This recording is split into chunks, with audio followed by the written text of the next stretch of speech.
Why are so many people moving to Florida? A wallethub study showed recently that Florida was the #2 state in the U.S. to move for retirees.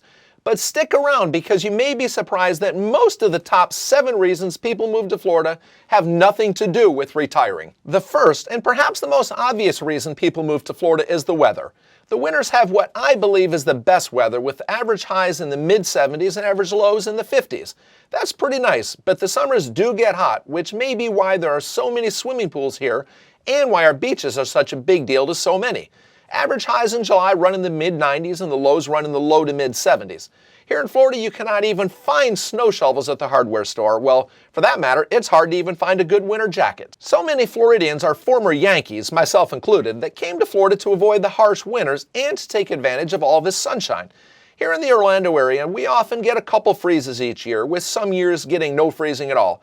Heading south of Orlando, you will get less, if any, freezing. Now, you might think that the temperatures rise as you head south of Orlando, but I don't think that's really the case. Maybe it's the sea breezes that keep the temperatures moderate, or heck, I don't know. The next reason so many people move to Florida is because Florida boasts relatively low taxes. In fact, Florida has the second lowest tax burden per capita in the entire United States. Florida has no state income tax, which is the primary reason Florida received this ranking. Additionally, Florida's homestead exemption keeps taxes low for homeowners and other sources of income like capital gains, state inheritance, Social Security benefits, and retirement income aren't taxed either. Plus, the corporate state taxes are low, making it fertile ground for businesses to thrive here. When businesses thrive, a strong economy follows. Florida's economy and job market has been and continues to be very strong. The low tax rates are just one reason that residents of high-tax states like California and New York are flocking to Florida. In spite of huge price increases in recent years, Florida remains in the middle of the road in overall affordability. One website I looked at noted that Florida was number 29 in the overall cost of living.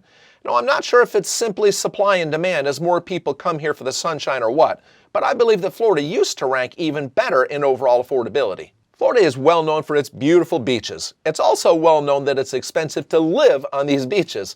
However, most of us don't live on those beaches. A similar home may cost $200,000 more for an identical home very close to the beach as one inland, say just 30 or 40 miles.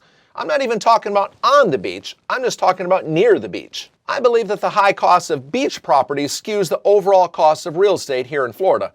The median sale price of a home in the last 90 days since this recording in Orlando was right around $390 grand, whereas the median sale price of several of Orlando's suburbs had median prices lower than $350 grand. Yes, $350 grand is still a lot of money to most of us, but comparatively, it's really not too bad. With everyone flocking to Florida for our housing and our weather, Florida's affordability has taken a hit in recent years. I'm Chuck Shaver, and I'm a local realtor right here in Central Florida. If you're thinking about moving to Florida and have questions or real estate needs, simply pick up the phone and give me a call or shoot me a text. With all of this great weather, there's plenty to do here in Florida. Of course, here in Central Florida, we've got all the theme parks. We've got Disney, SeaWorld, Universal, Islands of Adventure, Busch Gardens. We got some water parks, Kennedy Space Center. I don't know, I could go on and keep rambling all day. People come all around the world to see these attractions, and when friends and my family come to town, we're all about that touristy action. However, that is not what most of us spend our recreational time doing here in Florida.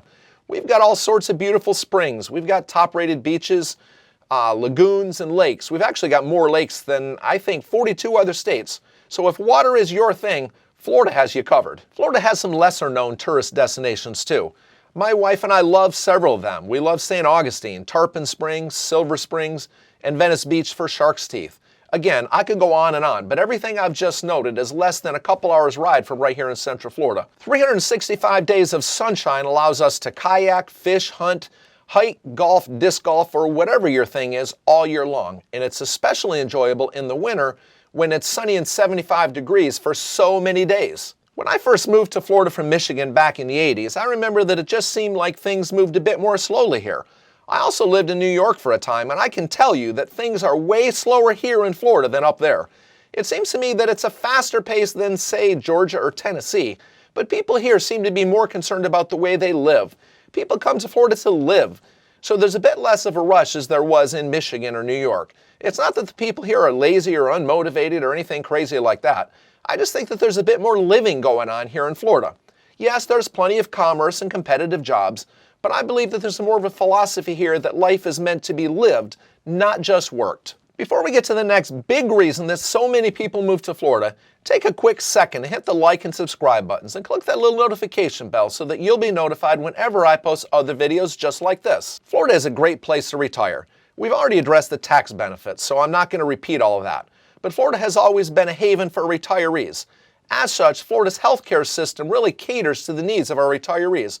Florida is loaded with active adult 55-plus communities, and I'm not just talking about some little 55-plus mobile home park you might think of. They're nice here. I've learned that although these communities are nice, they aren't nice for real estate purposes. They're nice for the community that they provide.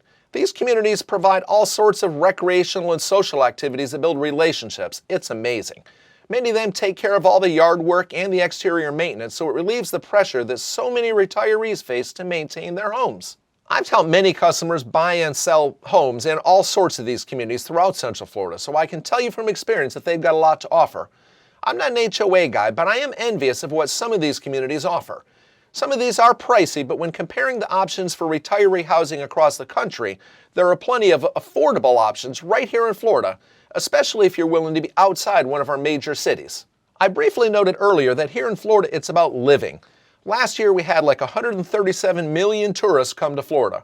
Frankly, us locals take that for granted, but it doesn't mean we aren't taking advantage of it.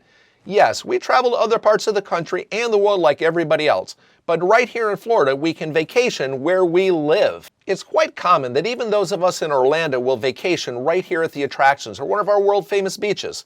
It's nice when you don't have to run through the theme parks at a frantic pace just to get through it. We can actually take a full day or a couple days at a single park and actually enjoy that experience. Furthermore, they're always running Florida resident specials, making it even more affordable. My wife and I have headed over to the Tampa-St. Pete area to spend the weekend, and some of those beaches are very different than they are over here on the East Coast, so it's a great vacation. There is so much to do right here in Central Florida within 2 hours that I'm always feeling like I'm missing out. I don't know if I'll even ever see all of it. Thanks for watching, and I'll see you soon.